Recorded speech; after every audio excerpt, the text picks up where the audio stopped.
Hey everyone, it's Karissa from Shining Light on Minnesota. We have a extra special guest here today, Drew Evenson. Welcome, Drew. Thanks for having me. Excited for this. Yes, you bet. So Drew is a student at the University of Minnesota, studying in sports management, I believe. Correct. And he's also the men's student manager for the basketball team. So let's get started, Drew. Let's go way back. Where are you from? I'm from Holman, Wisconsin, born and raised there up until college here. So I spent my whole life in the La Crosse County and grew up Awesome. there where my parents are from. Yep. So you have a couple siblings. You have a twin brother. What's that been like growing up? Having a twin brother is very interesting. One of the best things that could happen to me, you always got a competitive edge with a twin brother. Yeah. You never have to, as a kid, you never have to go look for someone to play with or hang out with. You're just right there. And so how competitive we were as kids has continued on, and is now we're not in sports as much as we used to be against each other. We still talk about sports all the time. Absolutely. You used to play hockey. Tell everybody a little bit about your hockey journey growing up.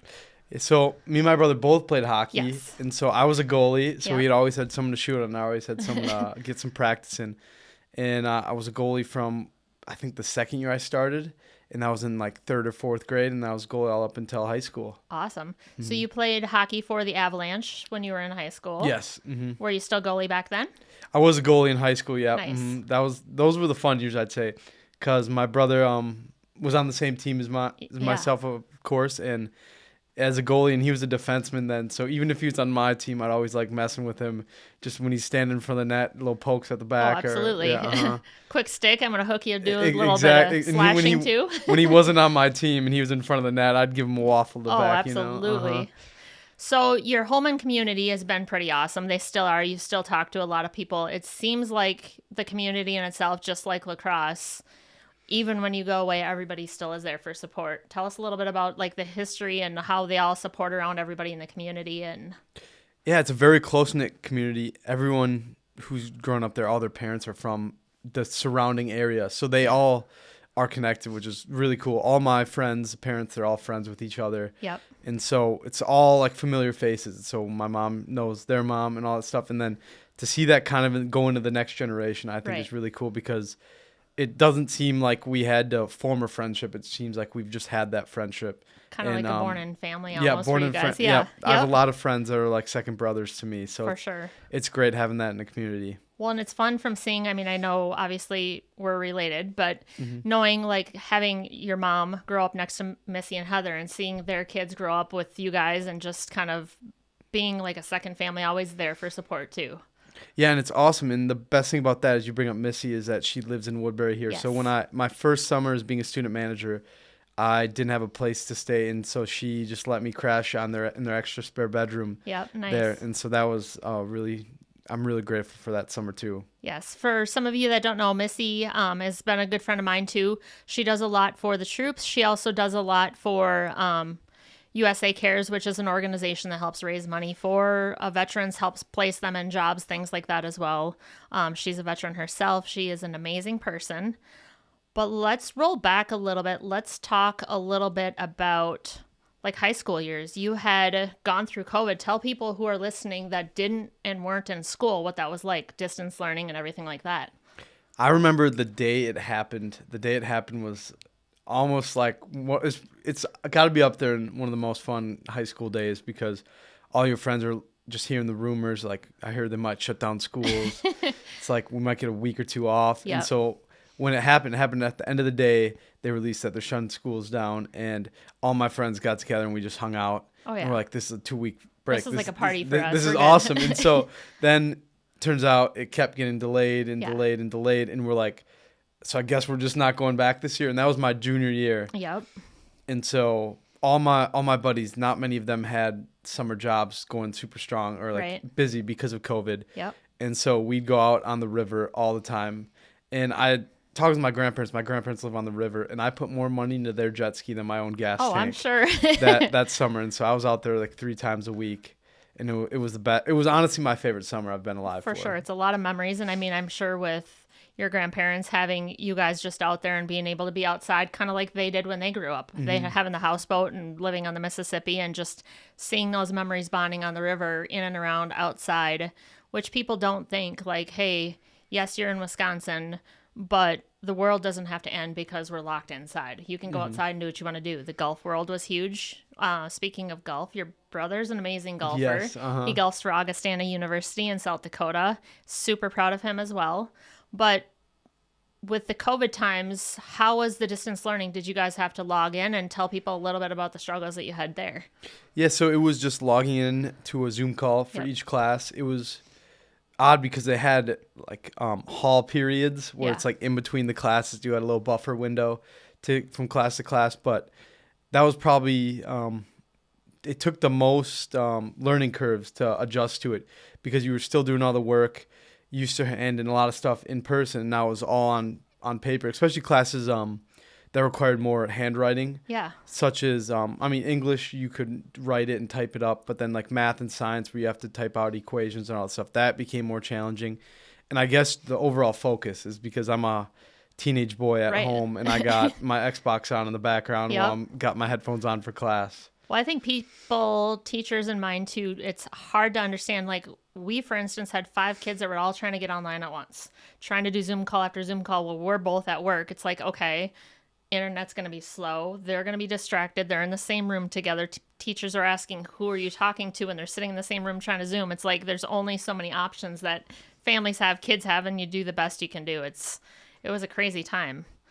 So what made you think about getting into basketball management, sports management? I know you were really high on the basketball, the sports level, hockey, everything like that. What was that always your passion?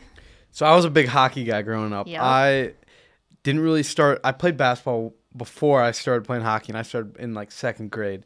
So I didn't play basketball competitively at all in my lifetime. And we'll get into it with some later topics, but I kind of just had a switch, and I followed basketball late in high school, and it just drew interest to me. Nice. And I thought that's like a cool sport, get involved. There's some cool opportunities out there to get involved besides playing it. Yeah. And so I just found out there's an opportunity with the men's team at the university to be a manager. I'm like, well, if I have some interest, college is the time to try it out. So I was fortunate to get a position there. Nice.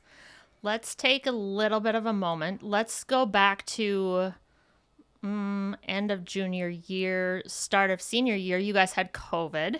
And so you were missing out on some of the major things. I mean, everybody looks forward to like prom, graduation. You guys are locked inside, not really locked inside, but school's a lot different. How would that change your senior year for you prior to everything else? I think the biggest thing is that growing up, you always imagine your senior year of high school being the most fun of your life. And so I think a lot of people are consumed by what they missed out on. But how I look at it, especially that summer in between and then still online, is I looked at what we gained. And that summer, I think my friendships grew tenfold. Right. And when I talked about going on the river, or less people were working and more people were like enjoying themselves, hanging out. It was COVID and there was restrictions, but I think my friend group especially, we developed a sense of even more close-knit than we were before. And so I think the negatives are outweighed by the positives, and that is so you learn to adjust. And we're already a very tech-friendly generation where we grew up with it, so we never had to get used to it. It was easy to get a hold of it. And so we just kind of adjusted to it, I thought. With and it, we have social media. We have phones, we have texting, so it was easy to stay in contact with people. Do you feel that as a younger generation, for the older generation to try to finagle and figure out their ways through all that has helped get them to where they are today? Do you feel that like your mom, your grandparents, forcing them to be online because that's the only option that they had kind of helps them in the future? Yes, and early on, especially with the grandparents, it's fun to see them try to develop technology skills, especially Grandpa Paul. He has had the same ringtone for multiple years, and he doesn't know how to change it. And but he knows how to post pictures of good fish that he catches. He does.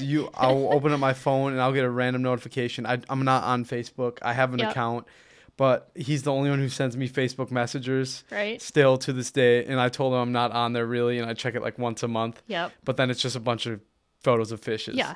Every day I'll open up my phone because for those of you that don't know, Paul is my uncle, is my dad's brother. They were best friends. They were the closest of any of them, it felt like. But every day I'll pull up my feed and I'm like, oh, Paul caught another big bass. Here we go.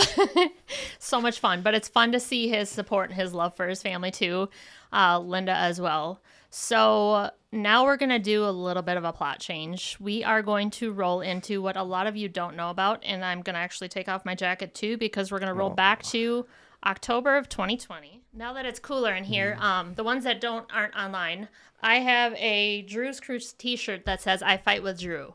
So October 2020, amidst the COVID, let's tell everybody listening a little bit about how your life changed and what happened.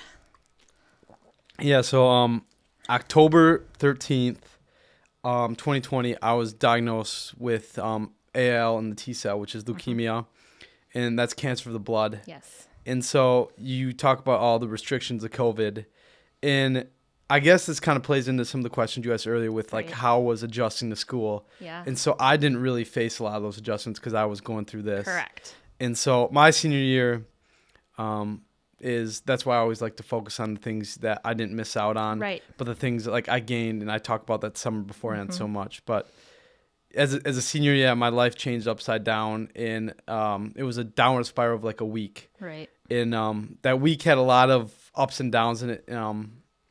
Just leading up to the diagnosis it was a 5-day stint where it just a rapid decline, but there were some cool events.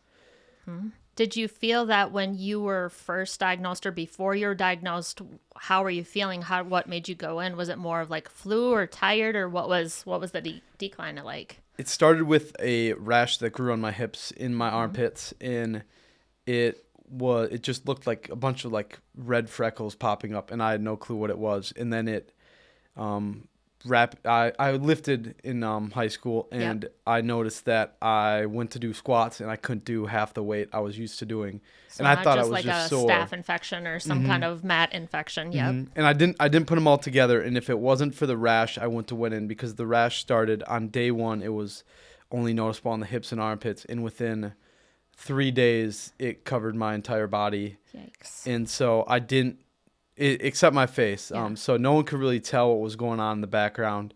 And I brought it to my mom probably on day 3, like, look at this is a little odd. And she's like, we'll monitor it.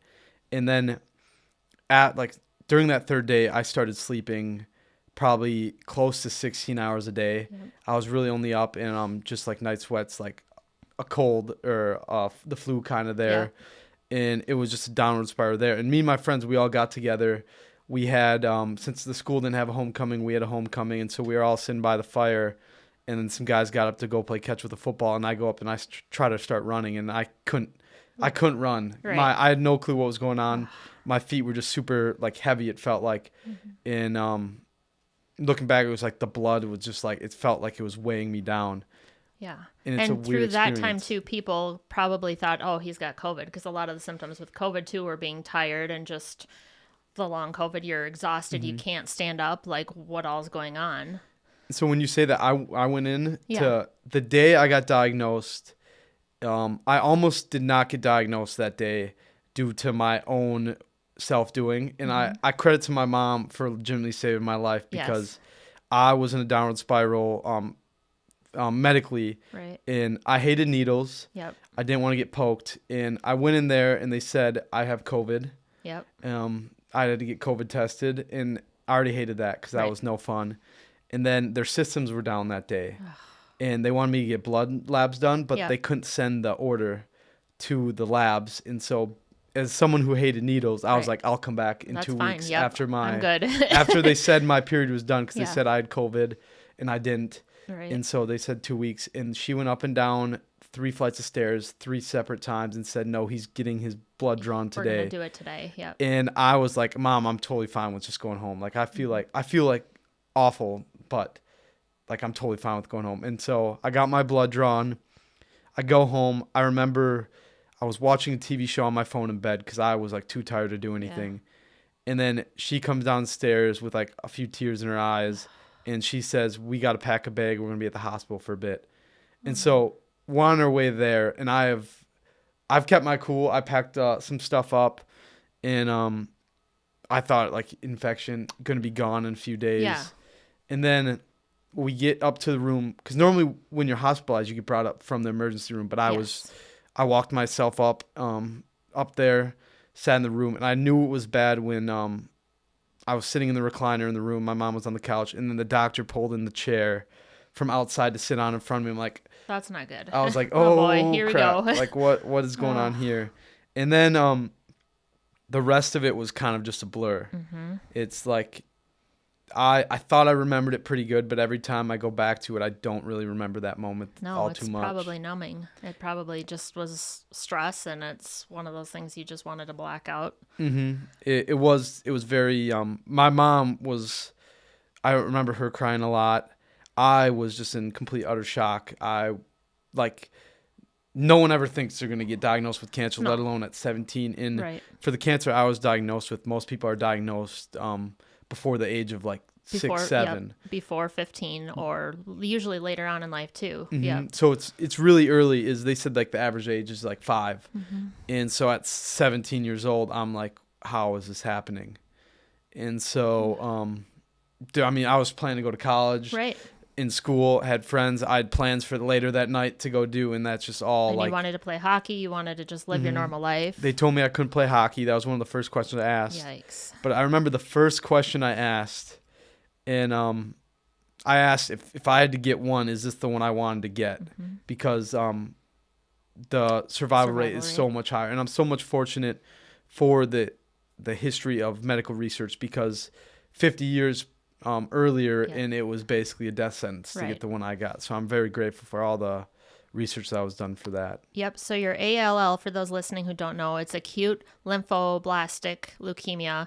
It's a type of bone marrow that produces lymphocytes, which are basically regaining and making your white blood cells expand. So they're off the charts.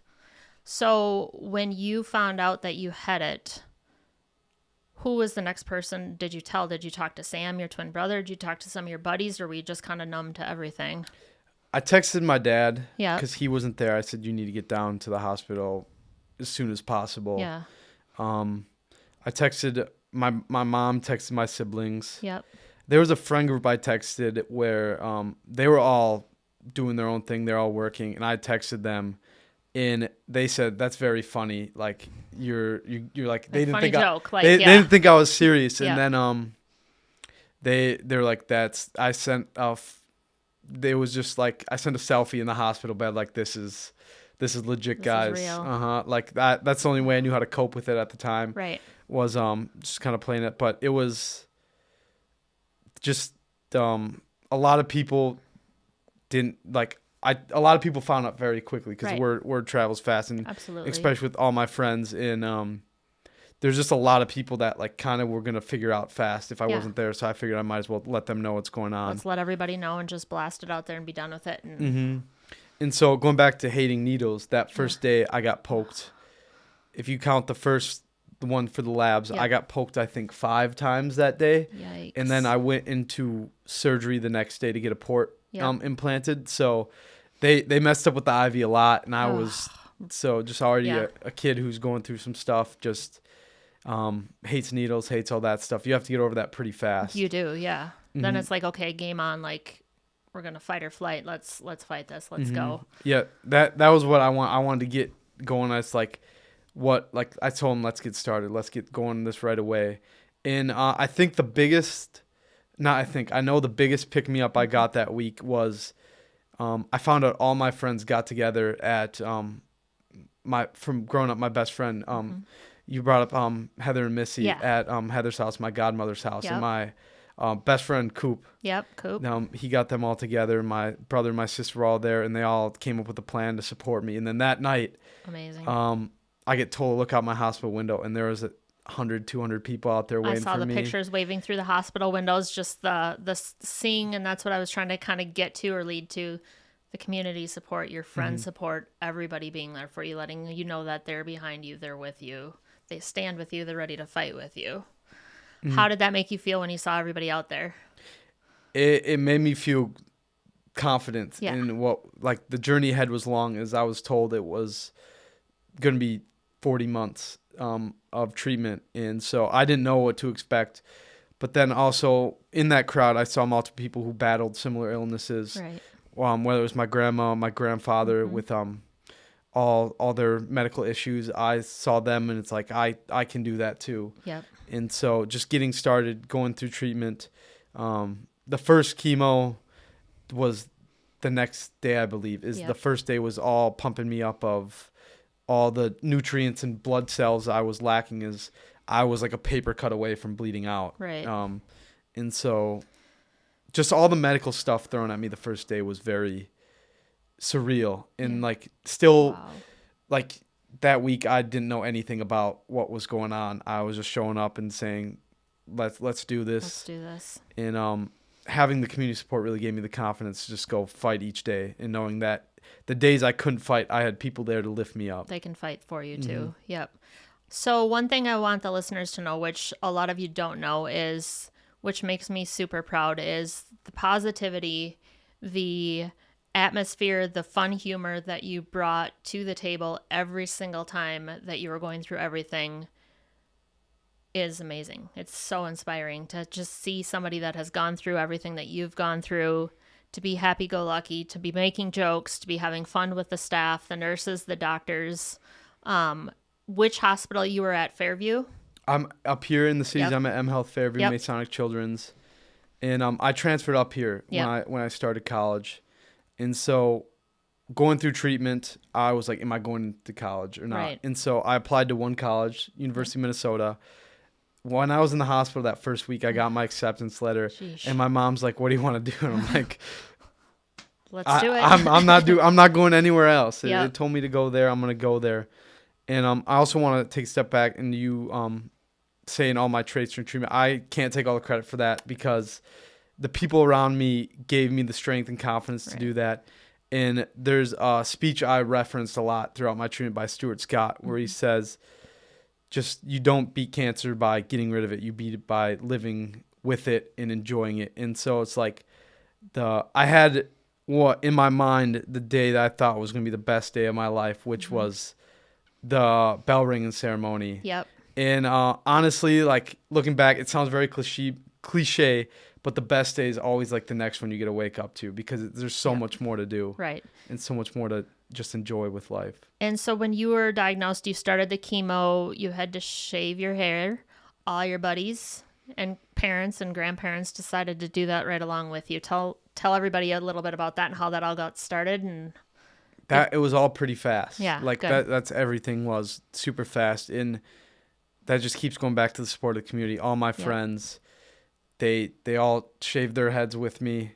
They were all bald with me. Yep. And so just seeing, and then Snapchatting them each day after that, and just seeing, it was a daily reminder that they're here with me. Yep. And then one of my buddies ran a race, and he wrote Drew's Crew on his shoes that same week that I started treatment. And so nice. those are just like the little things that just really go a long ways, that they show that it's not just me going through it, it's everyone going through it with me. If you don't have the strength to get through, everybody else will lift you up and get you through Exactly. it too. Mm-hmm. Yep. And I know that you have a lot of support far and in between everybody. Even people that didn't know you were supporting you, following in your journey, listening and hearing all the stories.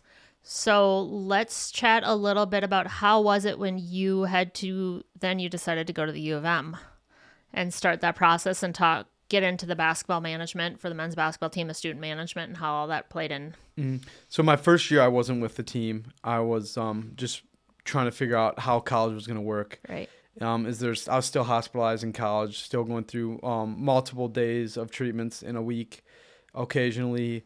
And so balancing that life is moving away. Mm-hmm. I only know 2 people from my school that went up to university here. Yep. And fortunately, I was close by them, so I was able to hang out with them. But figuring out how to make new friends with the thought of, like, are they going to, like, not judge me, but, like, if they find out I'm on treatment, how does that treat me different? Are they going to treat me different? Because realistically, I never knew if I was going to be able to hang out that day, able to be even on campuses. I had to go home sometimes. Yep. could have been in the hospital any given night, knowing all that stuff, or if my immune system was not high enough where I had could go out and see people. Right.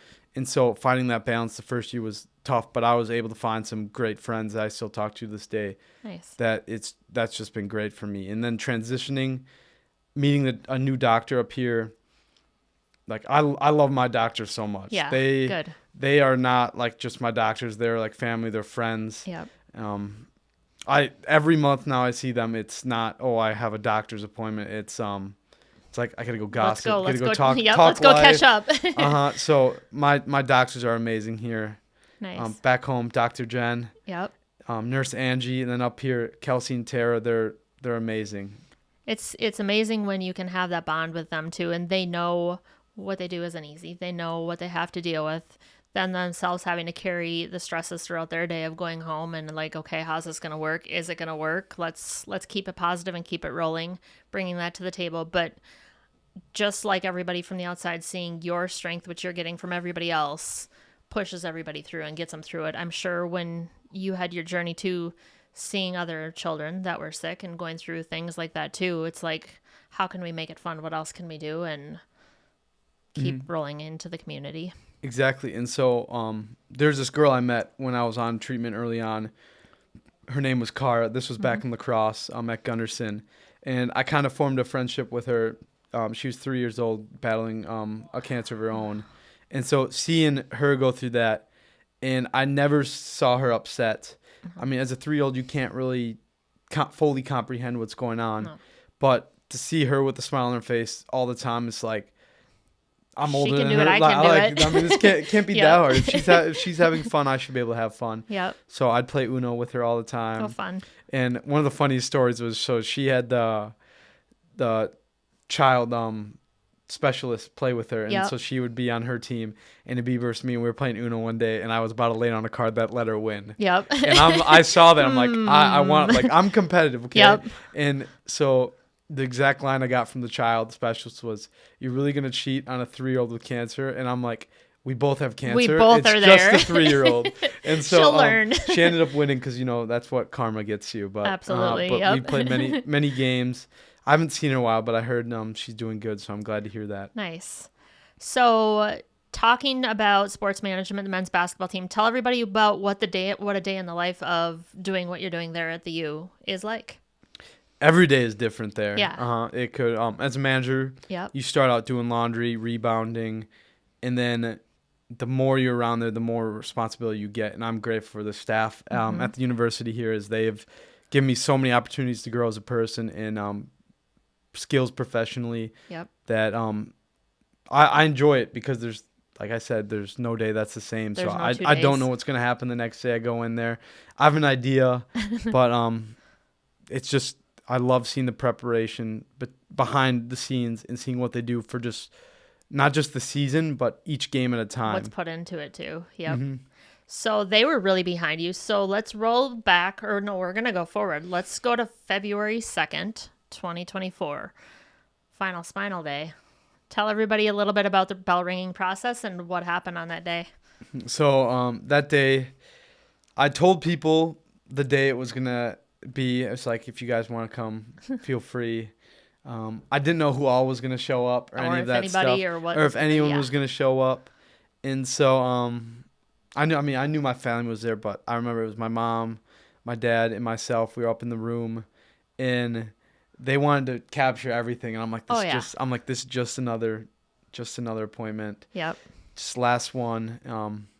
And it was just like, I was holding in my excitement. I remember the night before, or even going back. So once I found out that February 2nd was going to be my last treatment, it's kind of like every year prior to that, I'm like, just one more year. I can get through this. Just one more month, one more year. One more month. Yep. And it felt so unreal when they like, you got 6 months left, 5 months left, 4 months left. The countdown, yeah. The countdown, it's like, that's not real because it's been 40 months straight of this. Did those final few months kind of drag on just because you're so anticipated and waiting for that day to come on, or was it just like, let's go? They did. Yeah. They did, because it was like, I just wanted to do so much past. I wanted to get my port out. Right. Because my port held me back from a few things. Right. And so that last day, I was like, my parents were all excited, cheering when they de-accessed me from my port after my last treatment, and I was like holding it together, like I still gotta get my port out, like then it's done. And I just remember going down to the room. They're getting me ready for surgery. I'm sitting there. My sister's there now too, in the room with us, and I'm getting carted out down to the operation room. And my mom and dad are with me, and I'm like, "Stop! We gotta take a photo right now. Like this is the last chance you're gonna see this. Last chance you're gonna be. I'm gonna be in this chair ever in this hospital. Last time you're gonna see this this port in me." And so then I was cracking jokes after I got past the operation. I was cracking jokes the whole time. Absolutely. Like this is easy now. This is the downhill. I was so excited. Good. I told them, watch out for the chest hairs. Don't take too many of them out. Even though don't shave those off. It's like, and then they're all like looking at me like, this guy's crazy. He has no chest hair. And I'm like, it's like, just come on. Whatever is there, just leave it. I'm like, you guys got to have as much fun as I am today. Absolutely. Because it's a great day. So, then waking up from it, waiting in the room. When I woke up, both my mom and dad were there, and I'm like, that's it. Like, it's over. We're done. And so I had to wait like 30 minutes and just anticipating the bell ringing. Yeah. And so that 30 minutes was like, it was forever. It was just, I was high on life basically. And if I could relive that any 30 minutes of my life, it'd be that 30 minutes because it was just pure joy, excitement. I felt so loved by like my family and my parents, especially because they were there, and they came to almost every appointment. Yep. Driving 2.5 hours is not easy, and that's just one way. And then they went back, and so really, like I said, I credit my mom to save my life that day, and then my dad showing up for all those appointments. They are like, I am very fortunate to have that, is because those appointments, especially early on, are not easy. No, and for being a young student child, anybody's child, like.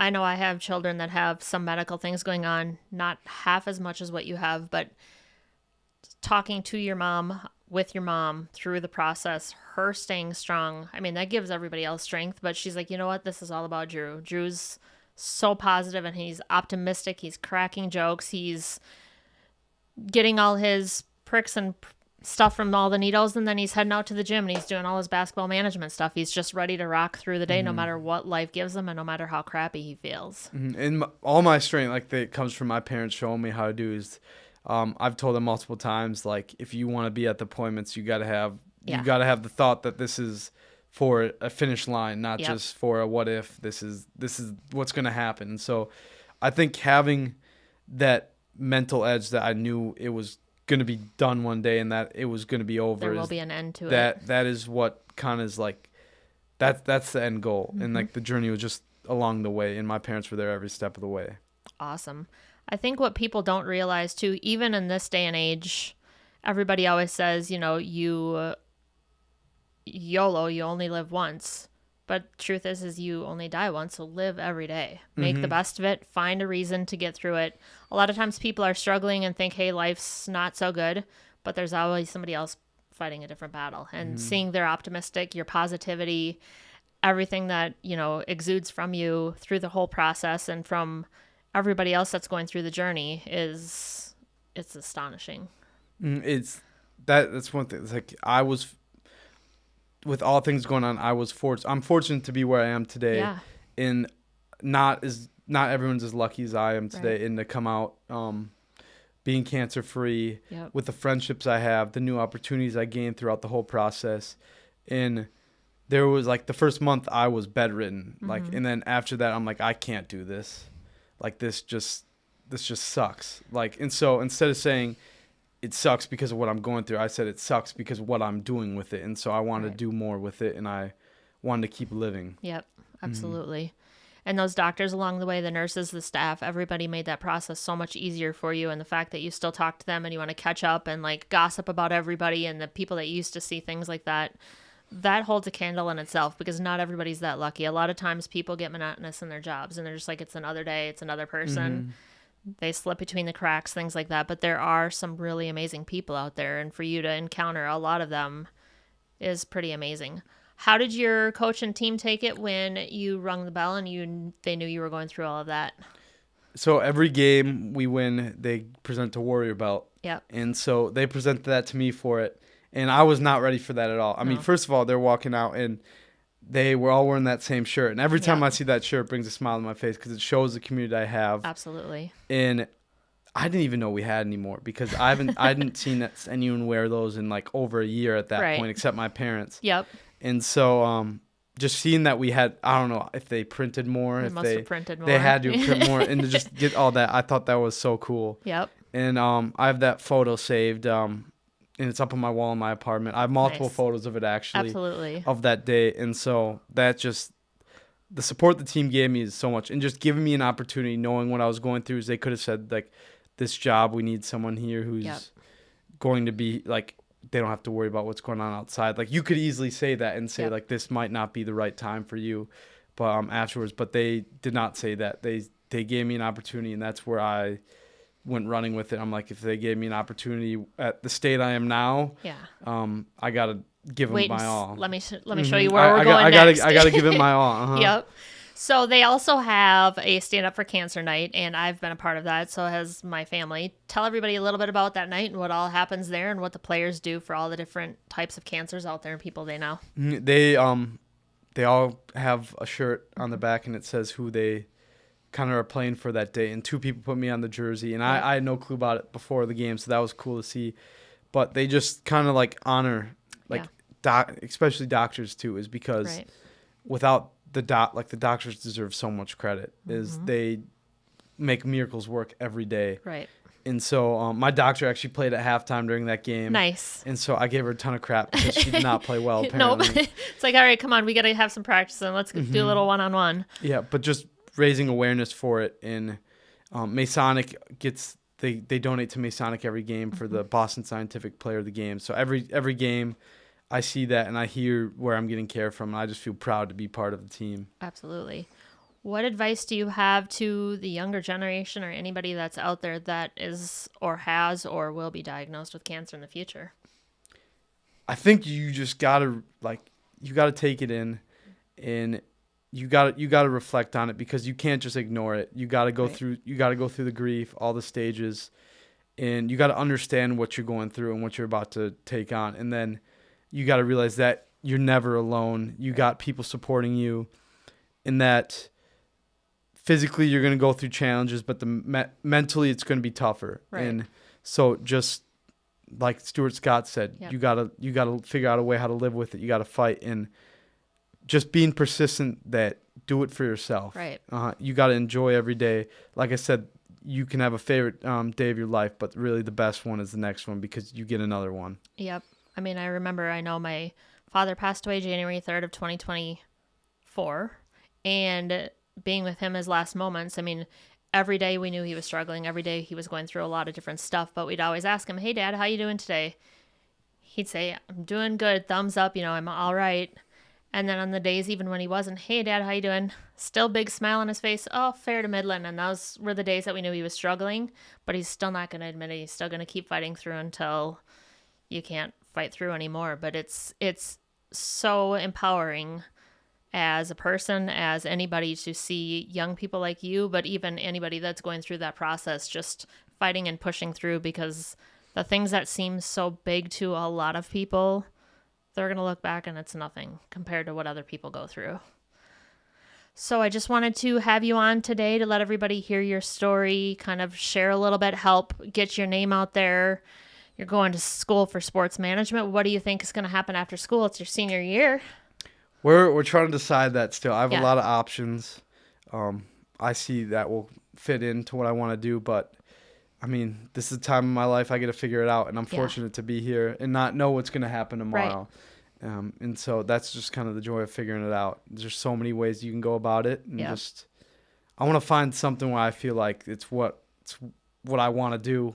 Because if you want to do it, you enjoy doing it, it's not work then. But you're still young, and a lot of times, I mean, even people my age, people older, don't know what they're going to do, where they're going to end up, what they're going to do. So it's just taking life one day at a time and living the best life that you can, making the most of it. If people want to hear your story or see any more, is there anywhere that they can find you or go watch a U of M basketball game, or what's coming up on their schedule? They can go to a Gopher basketball game. Yeah. I'll be behind the bench there. There's another video on the Big Ten Network Journey. Yep. that kind of highlights my whole story. And there is a United Airlines commercial out there that I'm in. Nice. And so those were all cool things that I was able to do. Perfect. Well, we are so proud of you. We loved hearing your story. We can't wait to share it with everybody else. I'm sure we'll get a lot of notes back and encouragement and, hey, that really helped. But you are the epitome of positivity, and I appreciate you, and you give me strength every day. So I appreciate having you here today, and can't wait to see where your future goes. Thank you for having me on today. You bet. Thank you.